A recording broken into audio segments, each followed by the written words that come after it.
George Clooney and Brad Pitt's new movie Wolves is on Apple TV Plus September 27th. That's where I want you to be now.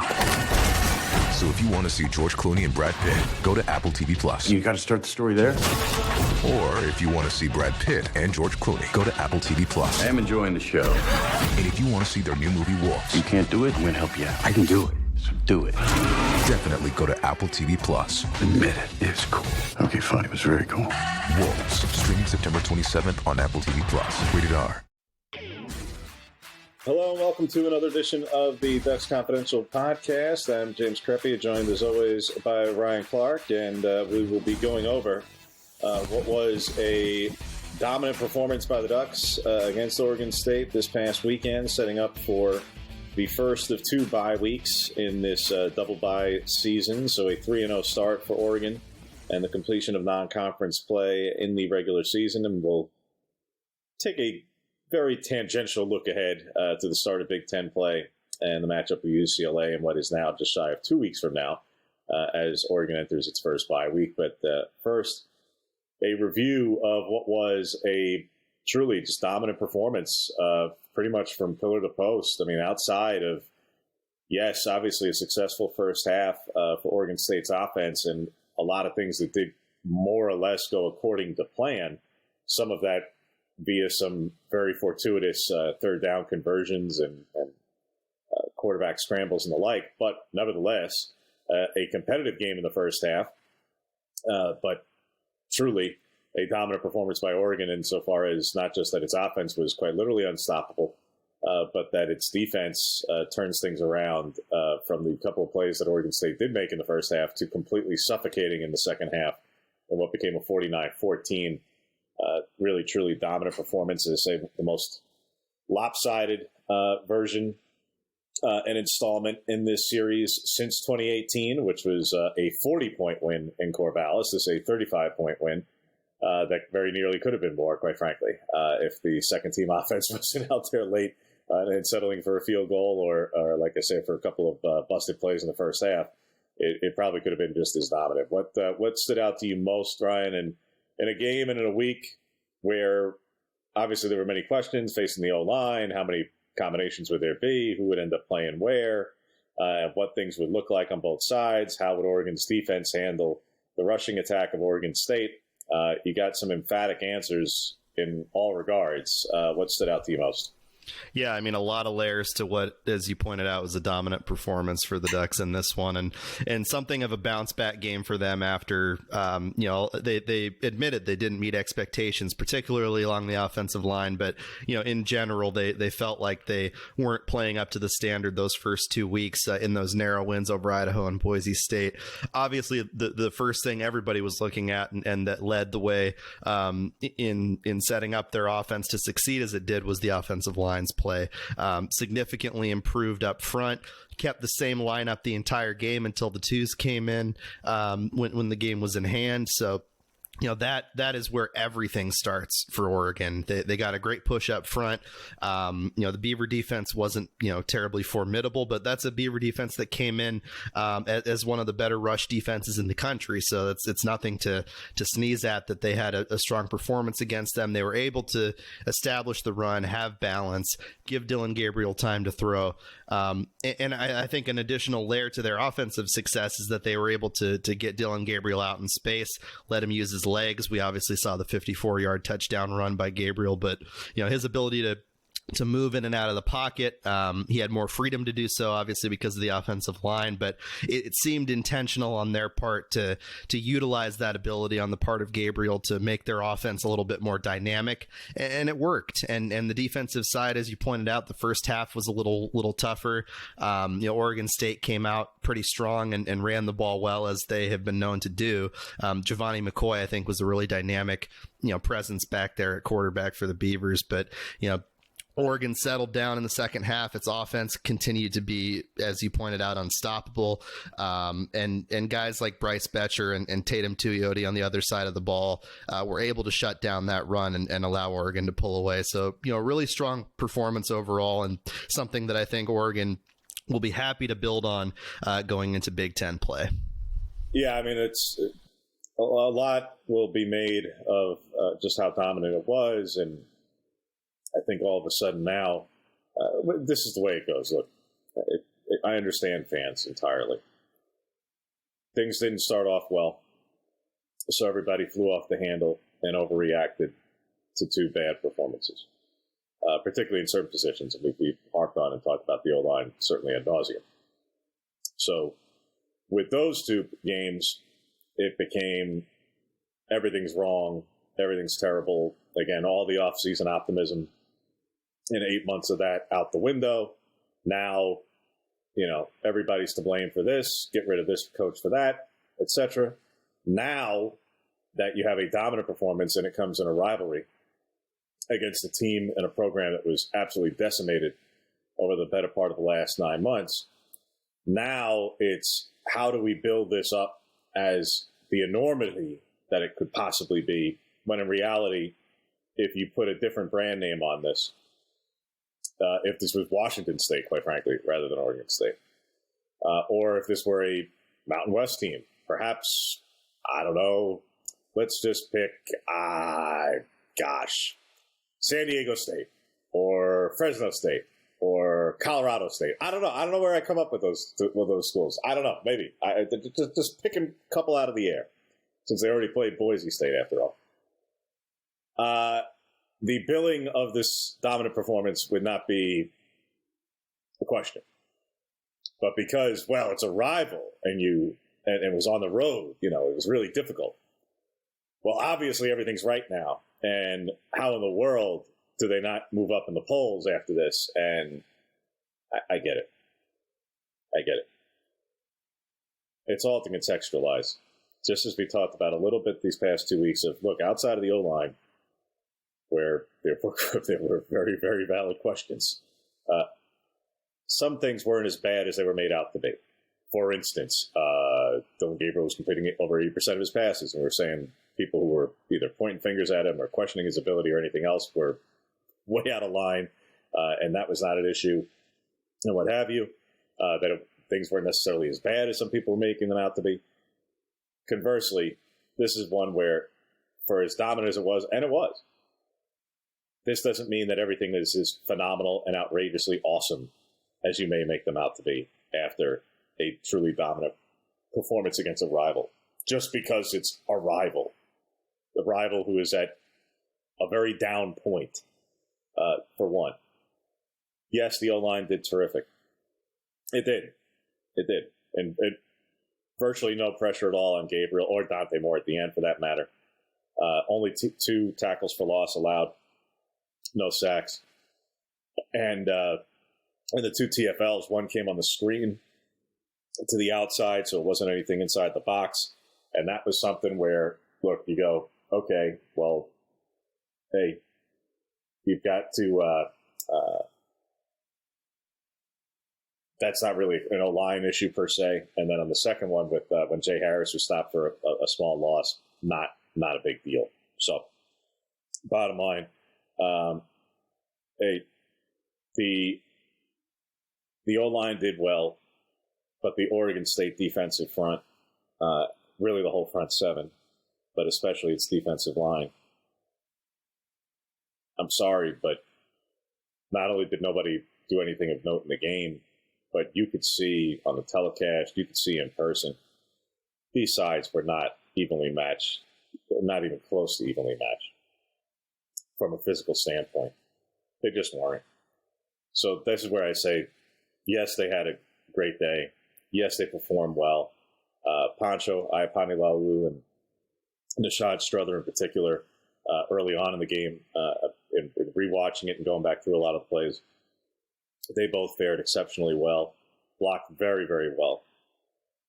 And that's not to say that that some of the other guys did not. The tackles did well. Really, everybody did.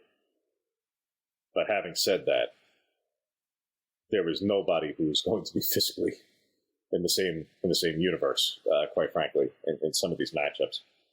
And then after the Gabriel touchdown run, where Oregon State had 6 players on the line of scrimmage, and then when it's safety after the motion to bring the running back into the backfield, after the safety moved basically inside the box, it was obviously a terrific play, but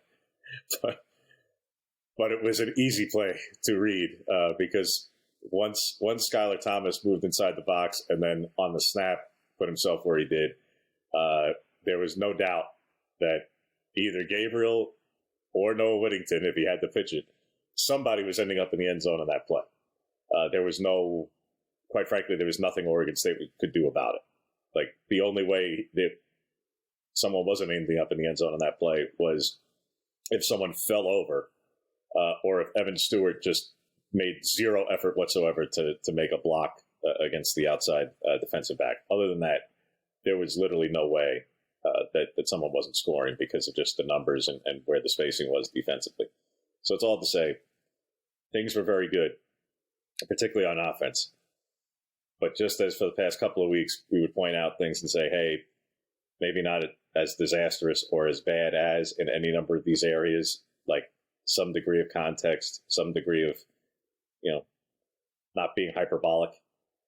This is one, conversely, the other way of as successful as this was, as dominant as this was, and as terrific as the offense was in particular, some degree of context and lack of hyperbole here. This was a gross mismatch on that side of the ball in particular. Defensively, look, again, credit where it's due. Oregon State did hit a couple of plays in the first half, but a couple of them were, I don't want to say fluky exactly, but when a quarterback scrambles for a long gain on third down in particular, and you have a busted tackle on what could have been a tackle for loss, and you have two defenders, especially for Brandon Johnson, who ordinarily otherwise has been spectacular, was the one flaw he's had so far this season, and that one missed tackle. And then what you call it what it is, then just a flat-out bad call and an incorrect call on the roughing the passer and targeting, where the targeting can get overturned, but roughing the passer cannot, and that's just by rule. But that extends a drive, and then really not just extends a drive, but brings Oregon State that much further to where they do score their second touchdown. I mean, you take some of those things out, and you say, well, what can you do on the penalty side of things, and you still could have made a stop thereafter. Yes, absolutely. So outside of quite literally probably about 5 or 6 plays defensively, and that's not to say that you can't have a better performance and the like. Second half, it was, again, dominant.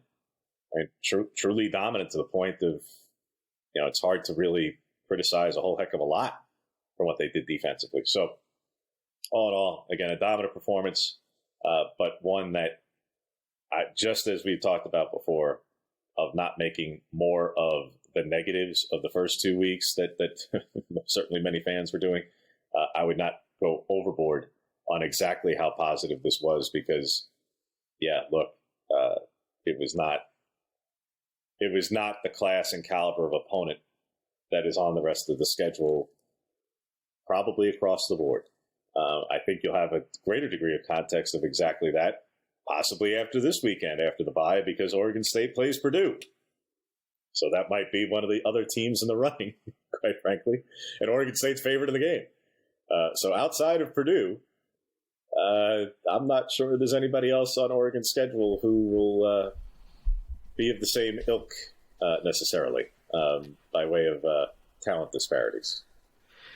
Yeah, obviously that Ohio State game is the one that everybody has circled, and in terms of the potential thorn in the side games, that Illinois game is one that is starting to look like it might be more competitive than folks might have anticipated in the preseason. They've had a strong start to the year. Another thorn in the side could be for Oregon in terms of Big Ten play could be a team that they don't face this year in Indiana. Indiana has a pretty soft schedule. They're 3-0. I'd slow down on the building. Yeah. Yes, they are. I have a buddy who covers Indiana, and I just say they're off to a nice start, and they absolutely took UCLA to the woodshed. But I wouldn't be penciling them into the Big Ten championship game just yet. No, but with one loss and not a lot of room for error for Oregon, maybe they slip up and they lose on the road at Michigan. Then you're talking about if Indiana does have as strong of a season or close to it as the Ducks do, which would obviously, as you point out, be surprising. That is a potential, sleeper in there. The more serious, I think, threats to Oregon's ability to get to Indianapolis obviously are Penn State and USC, with Ohio State sort of being the automatic, like you can pencil them in type of team, in that Big Ten championship. But yeah, I don't think, Illinois and Indiana, Illinois being the team that might not contend for the Big Ten title, but could be a problem on the schedule. And then Indiana, having the strong start. I don't think we can fully discount them, but we'll see. I would be bordering on mystified if either of those teams ends up finishing ahead of Oregon in the Big Ten standings under really any circumstance. Those would not be the two that I would be fretting about necessarily. They're both off to nice starts. Yes, obviously, again, both 3-0. But I would not be. Those would not be the two that I put next in the list. To me, it's or Michigan State for that matter, who's also 3-0 with a league win, has also looked pretty good at times. Yes, Penn State and SC, no doubt, but I think there could be a couple of others. I think Nebraska being one specifically, who they don't have the toughest of schedules. Where I think that would be one that would be more of a sleeper dark horse type of team that could be a problem. I totally forgot about how good Nebraska's been so far. Yeah. Raiola's been excellent. He's doing the Patrick Mahomes impression, and their team has been genuinely like tough and balanced and shown an ability to be that type of dark horse so far. Yeah, and again, early, certainly, as we all know, across the board, it's early, and we'll get, again, a better idea. Heck, I think the very conversation we're having, we might have a little bit more degree of context to that after Friday night, where Illinois plays at Nebraska. So a matchup of undefeateds and Friday night Big Ten football and national TV, where Nebraska is favored by 2 scores at home, as they should be. But that will be one that very much addresses who very well might be that proverbial dark horse in the Big Ten, because they're both ranked, and it's one of the ranked matchups of the weekend, not just in the Big Ten, the only one, I believe, ranked matchup in the Big Ten this week. SC and Michigan also, but one of them nationally. But elsewhere in this game, as far as other things that stood out, because we're certainly not going to go through every individual performance outside of, yes, Gabriel was bordering on perfection at 20 of 24, 291 and 2 scores, and obviously had the long touchdown run. Though I believe if it weren't for the end zone and concrete in the way, he could still be running for how completely uncovered and unaccounted for that he was on the play. I mean, otherwise, he had the drop from Tez Johnson and the just off-target throw to Tez that was his first incompletion, where Tez could get a hand on it, but there was also, I believe, Terrence was also open in the back of the end zone on that play. And then as far as the other 2 incompletions, I'm trying to even recall now. There was one over the middle, I think, that hit, I want to say it was Justice Lowe, basically hit him in the hands, but that got broken up. And I'm trying to remember the 4th incompletion now, but bottom line, when you can recount those, that it's usually a pretty good day at the office. So another over 80% completion day. But outside of him, yes, there's some nice runs and from James and Whittington and obviously Lamar on the screen pass. And again, you can go through every which play from either Tez or Terrence had a couple, Stewart, Holden, and go through every which guy. And you mentioned Betcher before defensively, Devin Jackson later in the game. I thought Dante Manning had a couple of nice plays defensively and good coverage and ones that don't even necessarily show up in the box score. You go through a lot of guys. But as a whole, I think some of the things that otherwise stood out was even in garbage time, you saw when we're talking about when I was saying before about how dominant and how much of a mismatch this was. Oregon State still had its starters in, and that's not a criticism. I'm saying they still had their starters in late. And when Oregon put its second team defense in, and that second/third, and when a lineup that was majority freshmen were out there, and they were still not just playing well. And yeah, you could say, well, Oregon State may have its starters in, but how hard were they playing? Well, okay, whatever. So be it. It's their starters. And your true freshmen are out there absolutely dominating. I mean, dominating. And making plays and getting a sack and creating pass rush. I mean, it was a small sample and the game was in hand, so I'm not going to make more of that than it was. But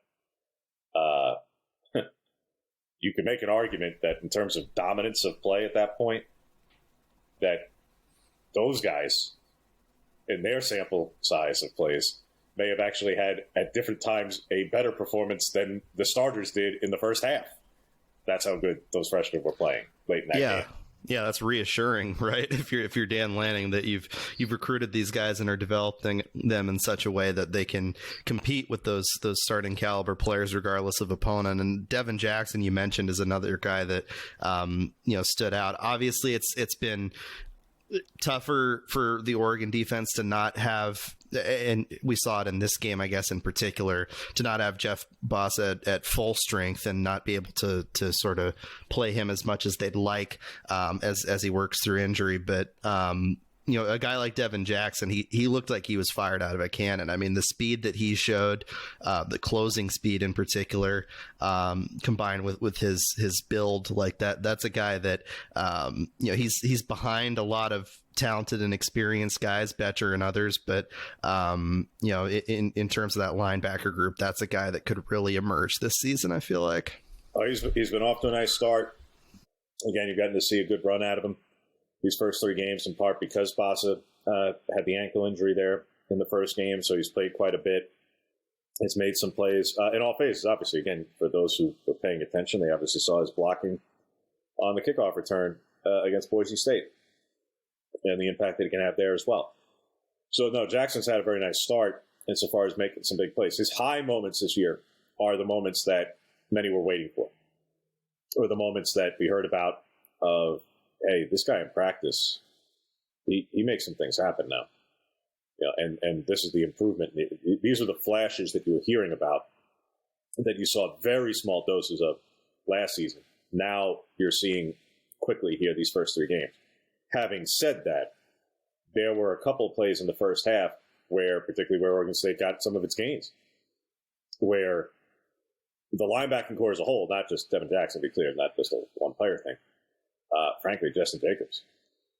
There were a couple of plays, some that were just ordinary runs, some where when it was the quarterback scramble that broke for a big gain, where I don't know if linebackers were making bad reads and just purely out of position. I think on one of the shorter runs, that was most definitely the case.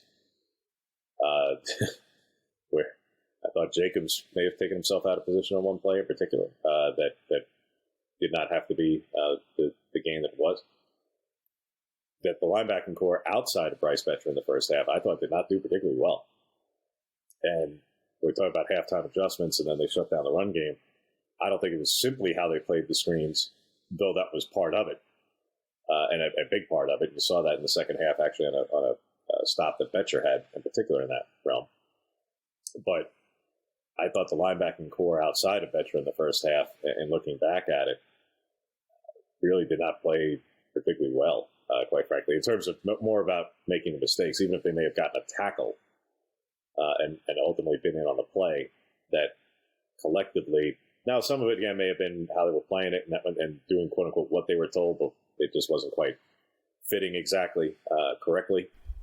Frankly, I was a little bit surprised, having not watched a lot of Oregon State the first two games, but just knowing that what they do and how they're built offensively, I was a little surprised in the first half, after it got to be a runaway, it no longer mattered, at how little Oregon State did in its run game insofar as with the multiple tight ends and going extremely heavy. Yeah, they were out there. Don't get me wrong. But Oregon State has been built the whole Jonathan Smith era in being a 2 and 3 tight end, 12 and 13 personnel offense. And all right, it's not going to necessarily, knock your socks off by way of appeal, but that's what they do. And I don't know if they were playing more 11 personnel just to try and throw a little bit of a curveball at Oregon, or if they wanted to try and get some guys outside the box because they knew they weren't going to be able to physically withstand it. But particularly with two backup offensive linemen in there, I thought we were going to see more of that. And they did throw some 12, don't get me wrong. But the first three drives where Oregon State was having some success, they were largely doing it without two tight ends on the line of scrimmage. And when they did have them, there were a lot of times where they were split and not necessarily to one side and going extremely heavy one side or the other. It would be one tight end on each side. And that was the part that, like I said, I wouldn't say totally stunned me or anything like that, but it was just a little bit surprising insofar as it was like, all right, you know what you're going to get, and how do they make it work? Look, again, they still had some offensive success there. Don't get me wrong. It was just, like I said, I thought we were going to see even more of it. And yet, they managed to do what they did. But I thought the linebacking core, like I say, defensively, whether it be Jackson, Jacobs, Jerry Mixon when he got in late, that the group as a whole, and again, Betcher being the one that was consistent the whole day, really played a lot better in the second half, not just in terms of any adjustments the defense may have made, but I just thought they just played better. I think so too. I think that laterally, I think that in space, the defense in general, I think, left a bit to be desired, especially in that first half. The second half wipes away that, and in terms of the narrative. But obviously, when Dan Lanning and company go back and watch that film, that's going to be something that's undeniably a concern when they look ahead and they think about teams like Ohio State, who have those elite level playmakers that Oregon State simply does not have. And what is this Oregon defense going to do in space? How are they going to not only close to the ball successfully as they did, I should say, for the majority of this game, but how are they going to react and keep up with and read these offenses that get the ball to their playmakers in space and let them work? You have concern if you're an Oregon fan looking at some of those plays in the first half against an undeniably, I think, strong Oregon State run game that should have probably a good overall year to finish it out with McCoy and with the running backs and everything. I think that they have the guys, but looking at that film, the ability in space to tackle, to get them on the first one, it I think is an underrated little red flag that kind of popped up out of a day filled with green flags for Oregon. Yeah, there were a couple of issues on again outside of just linebackers. I don't want to just pick on them because they were certainly not the only ones, but there was opportunities where stops could have been made a little bit earlier, or whether it was a busted tackle or really, to be quite honest, even the interior defensive line, which did pretty well across the day, to be clear. I just didn't think they got enough push in the first half. I want to credit the Oregon State offensive line in part for that, sure, but I just, at different points, I didn't think they got enough push. And the edges where, and Lanning talked about it after the game, one of the adjustments was, stop running past the quarterback. Just do a better job at containment where, whether it was McCoy on not just the scrambles, but a couple of other instances where, they just lost contain. And it wasn't just one guy. Again, it was Mateo, it was Tatum, and Tatum ended up having a good day as a whole. But, there were instances where their edge guys they lost contain on the quarterback. Yeah, and they really did make those adjustments in the second half too. That's not for, and both of us have said that already, but like to drive that point home, I remember that play with Derek Harmon, you and I watching that where he burst into the backfield and got that pass deflection or at least forced it on that play. I mean, he's had a great start to the season, and so his presence has been disruptive. But in terms of containment, they were infinitely better, I think, in the second half. There may not have been the type of plays that we saw in the first half, the big hits in the trenches that Bryce Betcher was laying out with his hair on fire in the first quarter, but the second half was undeniably a better performance, and I think that bodes well for Oregon's ability to not let that issue or those layered issues of the first half by way of tackling in space and on the edges, working well on the edges, not letting that become a trend. I think that second half would encourage you if you were an Oregon fan for that reason. So with that, we can more or less put this one to bed because, as I say, not much more to say in a 49-14 game that really could have been a whole lot worse.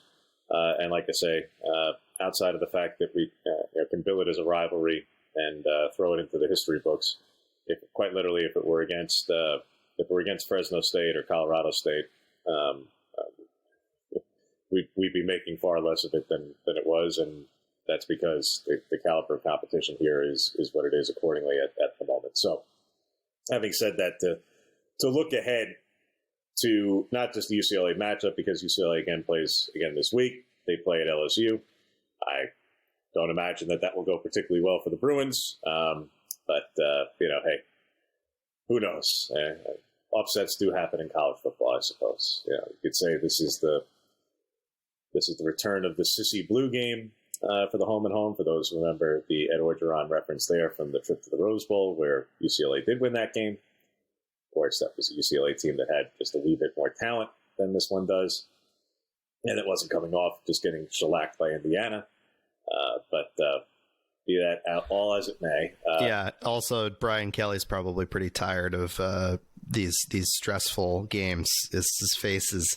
I think one of the announcers ahead of their prior game said that his face is at times getting as purple as his polo. So hopefully, for if you're an LSU fan, for his sake, that this one, in all likelihood, based on especially what we saw in that Indiana game for UCLA, this shouldn't be one of those that stresses them out too much. I don't imagine that this will be a particularly enjoyable experience for anyone from UCLA making the trip to Red Stick on Saturday. The only thing that will make it slightly less bearable is that it's not a night game and you don't get the full LSU experience.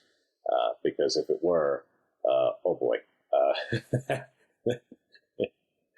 mercy, that would be even worse. But be that as it may, before we get looking ahead to that matchup, because we'll do that a little bit more specifically after what I'm sure will be just what a display that could be before LSU for that one on Saturday. We'll get to that next week.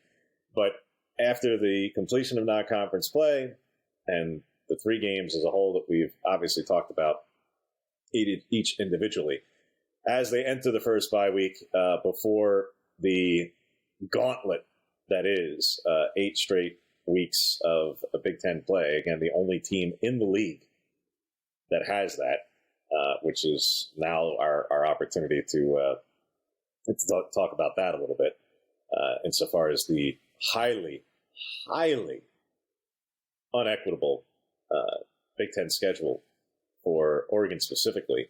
But there were other instances of lack of equitable treatment of the West Coast schools in the schedule because of buys before and after multi-time zone trips, and that the West Coast schools didn't get quite as good a treatment of that as the East Coast schools did, and those sorts of things. Now, again, we can add in context for all these things, but ultimately, Dan has said it multiple times, and I get why. Because I'm sure in their heart of hearts, they're not too thrilled about any number of these things, but they don't control it, one. And two, the minute that you lend any credence to the idea that it's, like we're talking about, either unequitable or what have you, then you're giving credence to and credibility to something that you don't want your players focusing on. But of course, something that sounds like an excuse. An excuse before anything even happens, for one, and two, again, there's nothing that can be done about it. But again, I'm sure behind closed doors and in more private conversation, as all coaches always want, every coach wants one thing: consistency along with equity when it comes to rules and how teams are treated and the like. So be that all as it may, at the end of non-conference play and the start of this gauntlet that is, what are the top questions or the top, storylines or things to follow or things you'll be wanting to see over the next just shy of 2 weeks before the UCLA game that stand out either from the past 3 weeks that have already happened or things that could either need fixing, need changing, need addressing, you name it. What are some of those things, Ryan, that kind of stand out to you at this 3-0 start at the quarter pole of the season? Yeah, I mean, the zooming out, like the season ahead is going to be about building on what they have developed and what has improved through these first 3 games. Obviously, people on the outside and frankly, I'm sure people on the inside were frustrated, were confused by those first 2 games. The Idaho game being as close as it was, the Boise State game hanging by a thread and ultimately ending on Atticus Sappington's kick. That was, I think, temporarily that panic put to bed by this Oregon State game. But the big question hanging over it is, can Oregon continue to build on the progress that it's made through those 3 games? I think game 1 to 2, there was visible progress. I think game 2 to 3, there was tangible and much greater progress for the Ducks by way of offensive production, defensive performance, particularly in that second half. Can they take these 2 full weeks of practice and channel them into a strong performance against a UCLA team that they should beat by a pretty significant margin, given how poorly UCLA has played, and then carry that into Big Ten play against that team, and then a Michigan State team after that, where Jonathan Smith's going to be coming back to Oregon. There will be emotions there, but for all their issues, Michigan State isn't going to be a lay down easy game. And frankly, regardless of the quality of opponent in Big Ten play, when you've got 8 straight games, as you pointed out, the physicality of the league and the emotions therein, especially with the big games like Ohio State and Michigan. Can you maintain that? Can you continue to build, and can you continue to show yourself to be one of the best teams in the country, as you really believed you were coming into the season? It wasn't just outside, experts and noise and picks and national championship sweetheart stuff. It was, this Oregon team had those expectations of itself in ways that frankly were probably unprecedented in program history, if not extremely rare. Dylan Gabriel is starting the season off as one of the most efficient passers in the country. He's got a ton of weapons on offense. They've started to figure out some of the issues, it seems, along the offensive line, but can they keep that up?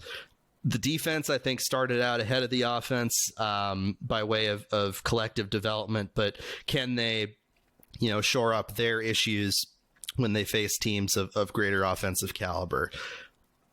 It's a lot of big picture questions for the Ducks that I think will get more refined and more specific as Big Ten play goes along, and as the shortcomings become more specific rather than, figuring it all out, quote unquote. It's a big picture question. Can they keep it up? Can they ride this momentum and become one of those teams where, this has happened before? Yeah, the national championship contending team starts the season slow. They have a couple of disappointing games. There's a bunch of questions in the media, yada yada, and then by like week 5 or 6, they really hit the ground running and start to look like the team that they end up becoming come playoff time. So that if that can happen for Oregon, they can set themselves up for what could be a really special season.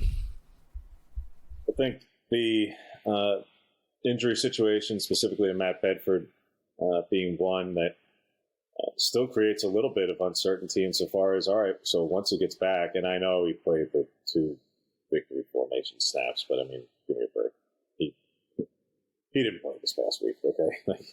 He may have tried. He may have walked out on their field, so he gets the player participation chart. But I mean, come on. Clearly, he's going to be ready to go after the bye week. What does that shift now permit? What does that allow? What does occur?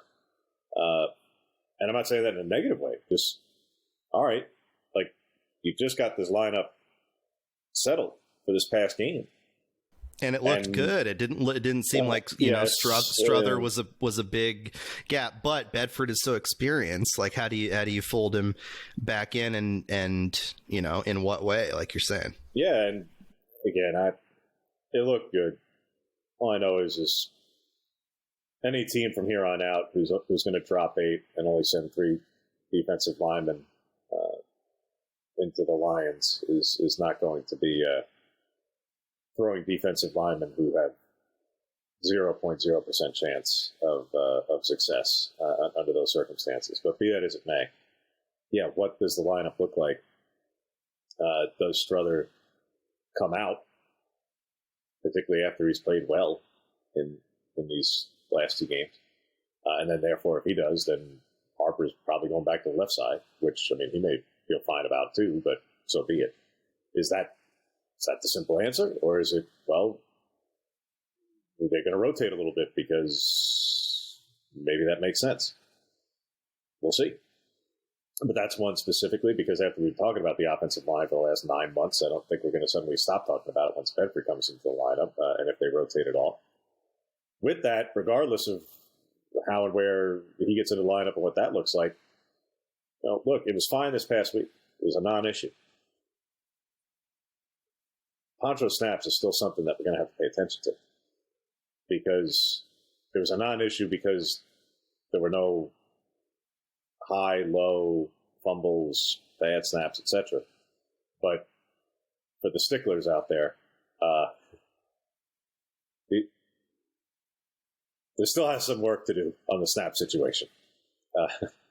Yeah, they may have been hitting Gabriel in the hands, and that's ultimately all that matters. But just put it this way: they were not shooting back there either with great speed, which we had talked about before, may have been part of an issue, or maybe there was a little bit of sideways or what have you. Again, this is nitpicking, but hey, third and X, third and long, 1-score game one way or the other, or tie game, fourth quarter at Michigan or at Camp Randall, heck, at Purdue on a Friday night. Got to be a little bit more challenging, a little bit more daunting kind of situation.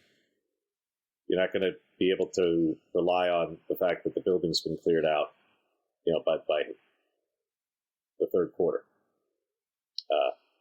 Some of these things have to get ironed out a little bit more. It's just because it was a really good and dominant week against a clearly overmatched opponent does not mean that all ills are corrected there. Those are some areas. Yeah, I mean, there could absolutely be regression in a number of areas, be it the, consistency by way of snapping or just the general, consistency and composition of the offensive line. You want everybody to stay healthy. Obviously, getting Bedford back is good, but that doesn't mean that, suddenly the injury issue disappears. It's hard being an offensive lineman. Those dudes get hurt more frequently than other positions in a lot of cases. And, getting other guys back too and folding them in. Gary Bryant's another one that this Oregon team has no shortage of weapons, but it'd be nice to have another experienced guy that you can throw in there and throw the ball to, because it's been, opportunities for guys like Kyler Casper and other young guys to fill in the back end. And Oregon hasn't been lacking by way of playmakers. I mean, Trayshawn Holden's had a good start to the season. Tez Johnson in particular has been superb. Evan Stewart's starting to come into his own. He's been a guy that's been an upward progression these first 3 games. So it's that they don't lack him for sure, but adding another one just makes you more multiple and really more dangerous against these teams that are going to be keying on Tez. Of course, they're going to be, trying to limit somebody like Trayshawn, and limit the ability and the deep ball of Evan Stewart. So, that plus, what does it look like in terms of establishing the run against teams that aren't going to be trotting out 3 defensive linemen that frankly can't match up with your offensive line?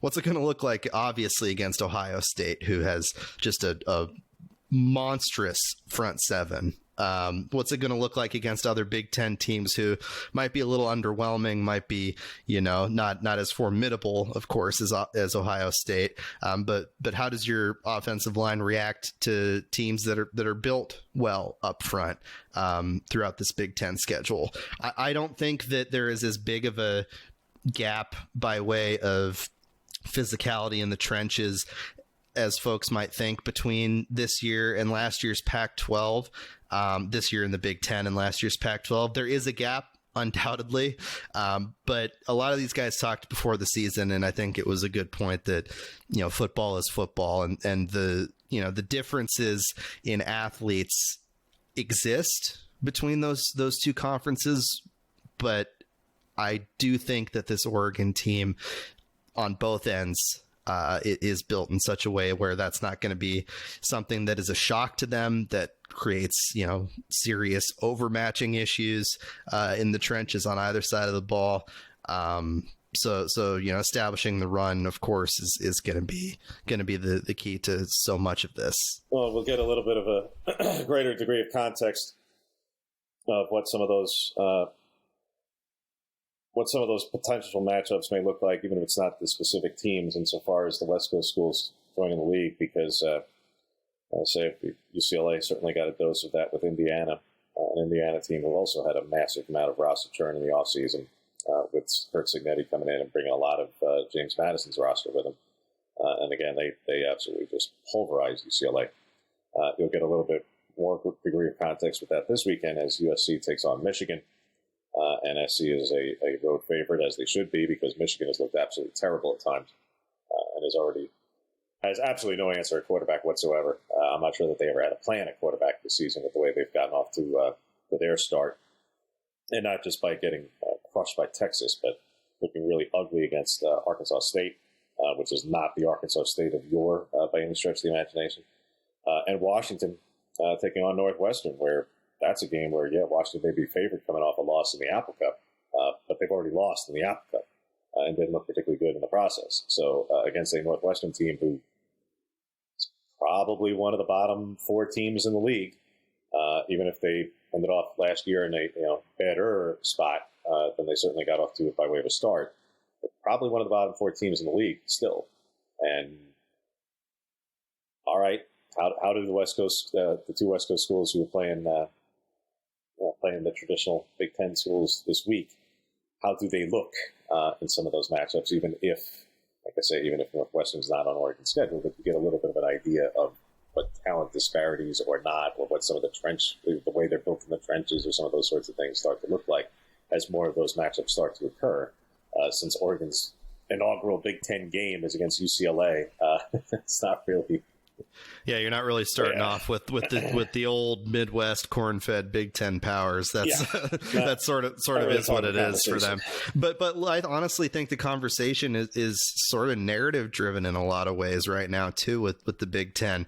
You look at the teams in the conference, the ranked teams, the ones that are in contention for a Big Ten championship, and there's a pretty, I don't know, I feel like there was more parity and more quality in last year's Pac-12 than there was in this year's Big Ten. And this year has been framed in such a way that, let's see how Oregon, Washington, USC, let's see how they handle those big boys in the Big Ten. Let's see how they, handle a quote unquote real conference, that narrative, which has a great deal of falsehoods woven in. That's a thing, and it's people are still going to talk about it leading into these bigger Big Ten games for Oregon, but I don't think it really holds up to snuff. I think that there's some serious questions about the quality top to bottom of this Big Ten conference, beyond the 2, 3, 4 teams that you would expect to be, in contention for the college football playoff. I don't know. I just don't see a lot of parity, and I see an opportunity for sure for Oregon if they can, maintain this momentum that they've started to pick up with this Oregon State game and the improvements prior to hit the ground running, frankly, and to have some really convincing performances against these teams that, people will talk about as tough outs or physical or this, that, or the other. Well, I do think the middle of this league has greater strength than what the Pac-12 had, and not just in general, but even last year. Quite frankly, I didn't think there was the scale of parity to the Pac-12 last year as a whole. I thought the top two were considerably better than really just about everybody else. There's a reason why that they played for a second time in the title game, because I thought Oregon and Washington were far and away the best two teams. And that's not just in hindsight. I thought they just played that way the whole year. But is that Oregon and Ohio State this year? All the questions being what they are about Oregon through those first two games against those teams from Idaho. I mean, could it be a similar type of setup here? I think there's greater parity here, because there is a Penn State, there is a SC, there is even if it's not a particularly good Michigan team, nevertheless, there is a Nebraska, to your point at the very beginning, an Illinois and an Indiana and a Michigan State, who certainly may not be there as undefeated very much longer, but be that as it may, that they've gotten off the way they have. I think that the second tier is 3 and 4 and 5 teams deep, where somebody in that group is going to end up getting to 9, maybe even 10 wins. Somebody in that group, in order to do so, is going to have to beat somebody who they quote-unquote weren't expected to and were the underdog and all those things. That tier exists here. I'm not sure last year that team existed in the Pac-12, because who was it? SC? They had a terrible year. Who was it? Utah? Utah fell apart. The quarterback was hurt the whole year. Who was that team last year? Arizona, I guess. Yeah, but they didn't exactly play, the most daunting of schedules in terms of taking on Oregon and Washington specifically and having to face the more difficult opponents. So who was that team last year? At Oregon State, because it ended up, by the end of it, obviously it didn't end the exact way they were hoping for. And they didn't beat the teams that, they didn't deliver a loss to either Oregon or Washington in the process. So that's where I say, I think the second tier in the Big Ten. Now, the bottom, we could talk about the bottom. Right, you can talk about the bottom in a way where you could almost talk about the bottom 12 out of the 18. It's that sort of difference. Right now, I'd leave it at 6. Right now, I'd leave it at 5 or 6. 5 or 6. Okay, but either way, I think you make a good point, and I think that the middle tier, I would agree with you. The middle tier of this Big Ten is better, and perhaps my thinking and my view of the conference is being colored by more of the bottom dragging down the rest because of the size of the conference and because of the potential matchups on some of these more contending teams' schedules. Maybe that's coloring it a bit, but look, there's a couple of teams on Oregon's schedule here the way out who have gotten off to some rough starts. Yes. Even if the records are either 1-1 or 2-1 or what have you. Look, Wisconsin in particular. Now, if Van Dyke is out potentially for quite a while, and it certainly you hope for the best for him, but it didn't look good as Luke Fickell even admitted thereafter. Alabama's going to take a lot of teams out this year, but Wisconsin has gotten off to a brutal start by way of their offense. So, and now without their quarterback, potentially could be even worse.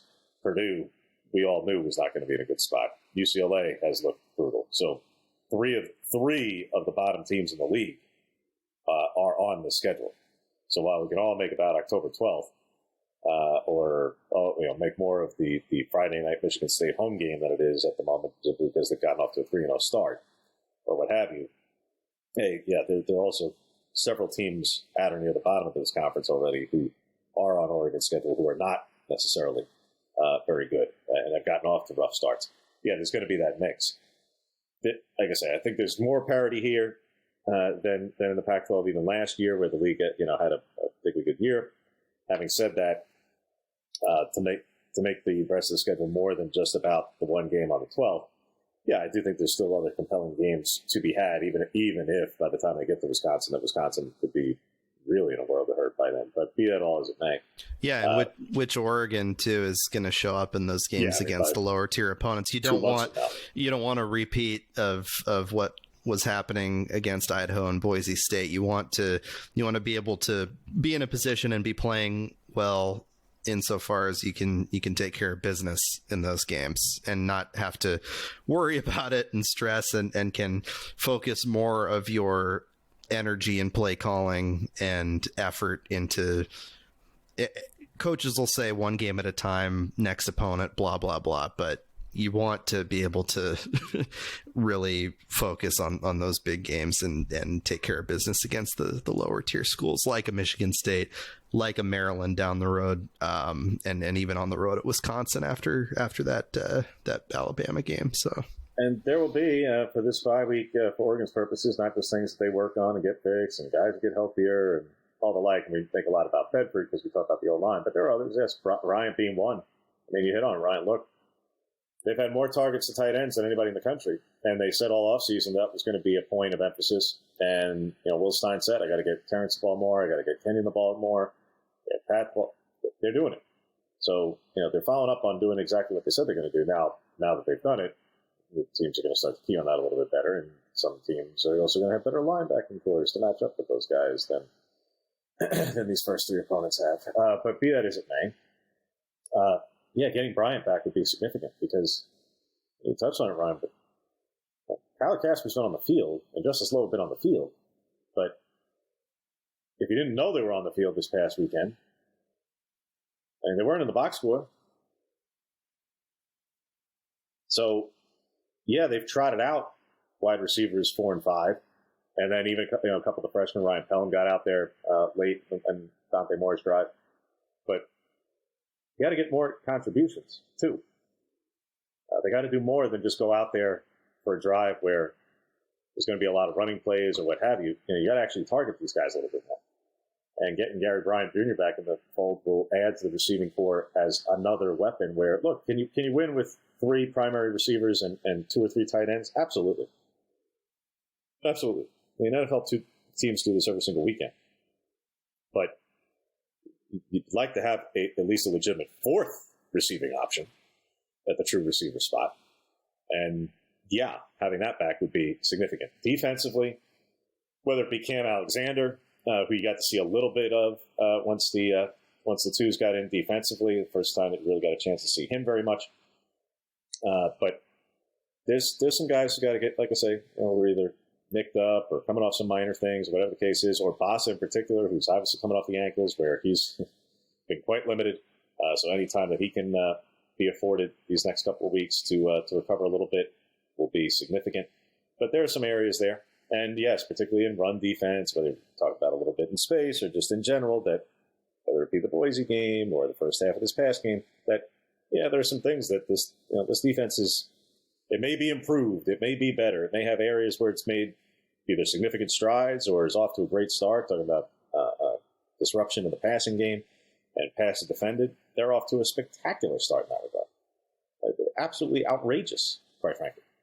Considering especially that the 3 teams that they played are not exactly formidable passing offenses. The fact that they lead the country in passes defended against teams who really were not looking to throw the football very much, that's spectacular. And it's hard to knock in any way. So they've gotten off to a nice start there. How does that look against teams with better quarterbacks and teams with far better receiving cores and other weapons and what have you? What does that start to look like going forward? I think some of those things will start to answer themselves rather quickly. I don't think we're going to have to wait till October 12th in Ohio State to get all those answers. I think you're going to start to see that even in a potential lopsided matchup at UCLA or on a Friday night home game against Michigan State. I think some of these things are going to start to come through. I would imagine with Michigan State, some of these run game things that Jonathan Smith, Jim Mahalchek and company will be coming back to Eugene and the way that they're built to play, particularly offensively. So we'll certainly get some answers on all of that. And again, in the big picture and the like, as the season goes on, you get more and more and more clarity. But for this weekend, where it is a bye, whether it be some of those matchups that I already mentioned for the Big Ten or elsewhere in the country, look, the fun of this now is that you're going to start to see some of those bigger games in various different leagues are going to start to happen here in a hurry, where all of a sudden the conference races and who is going to be the leader in the Big 12, for example, You got Utah, Oklahoma State this weekend. And what's going on with Cam Rising? How good a year is Ollie Gordon going to have against a Utah defense who's, historically speaking, awfully good against the run? What does that look like? Is Kansas State the class of the Big 12, or is one of those teams going to actually be the leader? That seems like a wide open lead. Tennessee, Oklahoma. Heupel's return to Oklahoma, and the way that Tennessee has gotten off to a red-hot start, particularly offensively, how does that start to shape up in the SEC race? Obviously. And then, again, you start to look ahead for as much as is being made, and rightfully so, here, there, and everywhere about that matchup on October 12th. Let me tell you, while we'll be talking about Oregon and UCLA, there's a pretty big matchup on the 28th that may draw just a wee bit of attention nationally between Georgia and Alabama. might generate a couple of eyeballs for those two teams, and just a little bit of attention in terms of the national landscape. Who is the class of the SEC right now? A week ago, I don't think it was a remote question that it was still Georgia. But now, after another lackluster performance in Lexington, which is hardly a revelation for Georgia's purposes, now Jalen Milroe and company are coming off a great road performance, and Georgia looks like they might just be bordering on mortal compared to everybody else. So for some of these matchups that when we look ahead to and set up for the next thing, yeah, well, like I say, we'll have plenty to talk about and look ahead for UCLA and some of these other matchups in the Big Ten and the like. Nationally speaking, there are some big games coming up both this weekend and the weekend thereafter when Oregon takes on UCLA that are going to be worth paying attention to, certainly, and that will set the stage for the conversations we start to have as we get into October, November, and what could be, yes, obviously a pretty big year for the Ducks and many others in this expanded playoff era. So with that, we thank you again for listening as always, and a reminder to like, subscribe, 5-star review, and all the like for the podcast, so that way you get right in your feed, etc. You can take part accordingly. A reminder for everybody, you can submit your questions to Ryan's weekly mailbag. Remind all the folks, Ryan, how to go about doing that so that they can get questions in time for this week and also for next week, since this is a bye week after all. Yes, sir. rclark@oregonian.com, at Ryan T. Clark on Twitter. We've got a good number of questions this week as compared with previous, but if you got anything you're thinking about in this bye week, even something vaguely Ducks related, just hit me up. I'm happy to answer those questions and continue the conversation. Well, there you go. And like we mentioned last week, that there may have been some scheduling news on the basketball front. In the last, we got the non-conference schedule on the women's side of things. I think the men's non-conference schedule will be formalized and announced possibly this week, which is not earlier or later than normal. Quite frankly, I believe it was September 18th last year was when that came. So it could very well be coming this week on the men's side of things as well, so you can get some news there. But yes, certainly, even though it is a bye week by way of football and no game this weekend, again, a reminder, of course, we're not stopping. So check out all our stuff, obviously, on OregonLive.com/Ducks. We'll have updates on any and all Ducks-related sports across the board. To say nothing of the volleyball matchup with Oregon State this upcoming Sunday at Matthew Knight Arena. A nice start to the season for Oregon volleyball, and ranked in the top 15, and we'll see how the polls come out if they move up after a neutral site win over BYU this past weekend. So with that, again, thanks again as always for listening. We will see you next week, and we'll be taking a greater assessment and look ahead to the matchup UCLA coming off this bye week, and we'll see you next week.